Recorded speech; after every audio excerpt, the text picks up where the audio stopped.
அமெரிக்க டாலருக்கு எதிராக இலங்கையினுடைய ரூபாவின் பெறுமதி அதிகரித்து வருவதை நாங்கள் காணக்கூடியதாக இருக்கின்றது. அது ஒன்று ஒரு பேசும் பொருளாகவும் இருந்து வருவதை நாங்கள் அவதானிக்க முடிகிறது. 2022 செப்டம்பரில் டாலருக்கு எதிரான இலங்கை ரூபாவின் பெறுமானம் ஏறத்தாழ 369 ரூபாவாக இருந்தது. அந்த 22 காலப்பகுதி நெருக்கடியை இலங்கை அரசாங்கம் எதிர்கொண்டது. மக்கள் கடுமையான நெருக்கடிக்குள் இருந்தார்கள். பின்பு புதிய அரசாங்கமும் புதிய மத்திய வங்கி ஆளுநர் இருவரும் இணைந்து மேற்கொள்ளப்பட்ட கொள்கை நடவடிக்கை காரணமாக இலங்கை பொருளாதாரம் படிப்படியாக மீண்டு வருவதையும் மீண்டு வந்திருக்கின்றது, வருவதையும் நாங்கள் அவதானிக்கக்கூடியதாக இருக்கின்றோம்.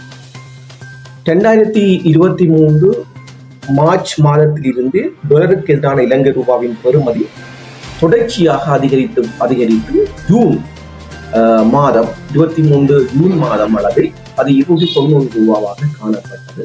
மீண்டும் அது டாலருக்கு எதிராக இலங்கை ரூபாவின் பெறுமானம் குறைவடைந்து மீண்டும் 2023 நவம்பரில் இருந்து இன்று வரைக்கும் டாலருக்கு எதிரான இலங்கை ரூபாவின் பெறுமானம் அதிகரித்து வருவதை நாங்கள் அவதானிக்கக்கூடியதாக இருக்கிறோம். குறிப்பாக இன்றைய நாள் 2024 மே 3ஆம் தேதி அன்று டாலருக்கு எதிரான இலங்கை ரூபாவின் பெறுமானம் என்பது 296.3 காணும். ஆகவே இவ்வாறான ஒரு இலங்கை ரூபாவின் பெறுமானம் ஏன் அதிகரித்து செல்கின்றது அல்லது இந்த அதிகரிப்பு நிதியானதா என்ற கேள்வி பொதுமக்கள் மத்தியிலே இருந்து வருவதை நாங்கள் காணக்கூடியதாக இருக்கிறது. உண்மையிலே டாலருக்கு எதிராக இலங்கை ரூபாவின் பெறுமானம் என்பது டாலருடைய உள்வருகை, டாலருடைய வெளி செல்லுகை அடிப்படையில் தான் தீர்மானிக்கப்படுகிறது. இன்னொரு வகையில் சொன்னால் டாலருக்கான கேளிரம்பல் அடிப்படையில் தான் அது தீர்மானிக்கப்படுகிறது.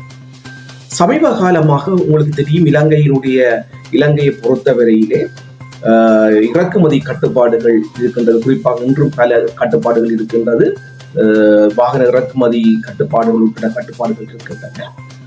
அது மாத்திரமல்ல இலங்கை அரசாங்கம் தன்னுடைய கடனுக்கான கடன் தவணையினையும் கடனுக்கான வட்டியினையும் திருப்பி செலுத்தவில்லை. இந்த காரணங்களினால் டாலருக்கான வெளிச்செல்லுகை என்பது தடுக்கப்பட்டது. மறுபுறமாக இலங்கை சமீப காலமாக குறிப்பாக 2023 இருந்து இன்று வரைக்கும் டூரிசம் செக்டர், சுற்றுலாத்துறையில் இருந்து அதிக வருமானத்தை பெறுகின்றார்கள்.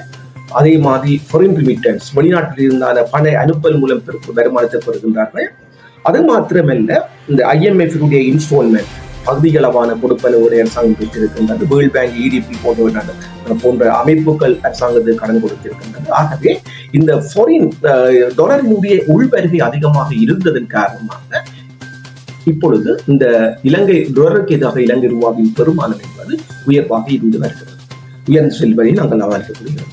இது ஒரு நிரந்தரமானதா, நிலைபெறான தன்மையை கொண்டதா என்று கேள்வி எழுப்பினால் இது ஒரு இல்யூஷன், ஒரு மாயை என்றவாறுதான் கூற முடியும். ஏனென்றால் இலங்கை அரசாங்கம் இப்பொழுது கடன் மறுசீரமைப்பு பேச்சுவார்த்தைகள் நடந்து கொண்டிருக்கின்றன வெளிநாடுகளோடு.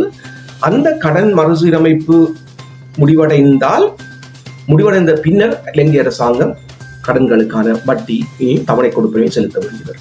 அப்பொழுது இலங்கை அதிகளவான டாலர் தேவைப்படும்.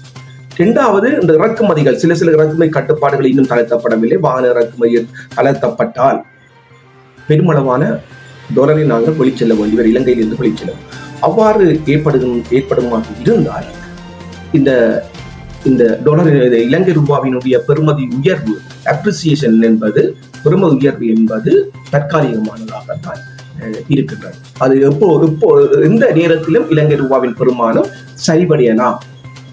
ஆனால் என்ன விடயம் என்றால், முக்கியமான விடயம் என்னவென்றால், இப்பொழுதுள்ள சூழ்நிலை 2024 சூழ்நிலையிலே ரெண்டு முக்கியமான விஷயம் என்னவென்றால், ஒன்று ஜனாதிபதிக்கான தேர்தல், மற்றது பொது தேர்தல். ரெண்டு தேர்தல்கள் இருப்பதனாலே இலங்கை அரசாங்கத்தை பொறுத்தவரையிலே இந்த டாலரின் பெருமானத்தை உயர்வாக வைத்திருப்பது, பொருட்களின் விலையை குறைவாக வைத்திருப்பது என்பது மிக முக்கியமானதாக அவர்கள் கருதுகின்றார்கள் என்றால் தேர்தலில் வெற்றி பெறுவதற்கு. ஆகவே இவர்கள் இந்த கடன் மறுசீரமைப்பை இந்த வருஷத்துக்குள் முடிப்பார்களா அல்லது இந்த கொடுப்பனவை இந்த வருஷத்துக்குள் திருப்பி செலுத்த முயல்வார்களா என்பது வினாவுக்குரிய விடயமாக இருக்கிறது. மற்ற விடயம் என்னவென்றால் பொருட்களின் விலை தொடர்பிலே இந்த பொருட்களின் விலை தொடர்ச்சியாக இப்பொழுது குறைந்து வருகிறது, கேஸ் விலை குறைந்து வருகிறது, பெட்ரோல் விலை குறைகிறது என்று பார்க்கின்ற போது இவையும் ஒரு தற்காலிகமா என்று கேட்டால் நான் நினைக்கின்றேன் அடுத்த தேர்தல், அதாவது ஜனாதிபதி தேர்தல் மற்றும் பொது தேர்தல் வரைக்கும் இந்த நிலைமை பொருட்களின் விலைகள் பெருமளவுக்கு அதிகரிப்பதற்கான சாத்தியங்கள் குறைவாகவே இருந்து வருவதை நாங்கள் அவதானிக்கிறோம். ஆனாலும் கூட இந்த மத்திய கிழக்கில் ஏற்படக்கூடிய டென்ஷன், மத்திய கிழக்கு ஏற்படக்கூடிய டென்ஷன் மற்றும் வெளிநாடுகளில் ஏற்படக்கூடிய மற்ற புறக்காரணிகள் காரணமாக இந்த நிலைமைகளிலே மாற்றம் ஏற்படலாம். குறிப்பாக இலங்கையை பொறுத்தவரையில இந்த 2022 இருந்து இன்று வரைக்கும் பார்த்தோம்னால் பொருட்களின் உற்பத்தி மற்றும் ஏற்றுமதியில் பெருமளவான மாற்றங்கள் வரவில்லை. டூரிசம் செக்டர் ஊடாக வருமானம் அல்லது ஃபாரின் ரிமிட்டன்ஸ் ஊடாக வருமானம் கிடைத்தது தவிர ஏற்றுமதி மூலமான வருமானத்தில் பெருமளவான மாற்றங்கள் நடைபெறவில்லை. ஆகவே இந்த போட்டி நாடுகள், அதாவது குறிப்பாக இந்தியா, பாகிஸ்தான், பங்களாதேஷ், வியட்நாம் போன்ற தாய்லாந்து, இந்தோனேசியா போன்ற போட்டி நாடுகளினுடைய பொருட்களின் விலைகள் குறைவடைகிற போது, பொருட்கள் தாங்கள் விற்கின்ற சர்வதேச சந்தையில பொருட்களை குறைந்த விலையில் விற்கின்ற போது இலங்கை இன்னும் கடுமையான அந்த சந்தர்ப்பத்தில் இலங்கை கடுமையான நெருக்கடிக்கு தள்ளப்படலாம். ஆகவே இவ்வாறான புறக்காரணிகள் வருகின்ற போது இலங்கை நெருக்கடிகளுக்கு மீண்டும் வருவதற்கான சாத்தியம் காணப்படுகிறது. ஆனாலும் கூட தேர்தல் முடியுமாக இருந்தால், தேர்தல் எப்போது முடியுமாக இருந்தால் முடிந்ததன் பின்னர் பொருட்களின் விலை நிச்சயமாக உயர்வதற்கான சாத்தியங்கள் இருக்கின்றது. என்றால் அந்த வாரான இது ஒரு மாயையாக இப்பொழுது இருக்கின்ற விலை கட்டுப்பாடுகள் சரி அல்லது இந்த டொலர்ஸினுடைய எக்ஸஸ் டாலர்ஸ், மிகையான டாலர் என்பது ஒரு மாயையாகவே நாங்கள் பார்க்க முடிகின்றது. ஆகவே இந்த தேர்தல் முடிகின்ற போது அதற்கு பின்னான காலப்பகுதி என்பது தான் இலங்கை பொருளாதாரம் எவ்வாறு தொடர்ந்து பயணிக்கப் போகிறது என்பதை நாங்கள் அவதானிக்கிறோம்.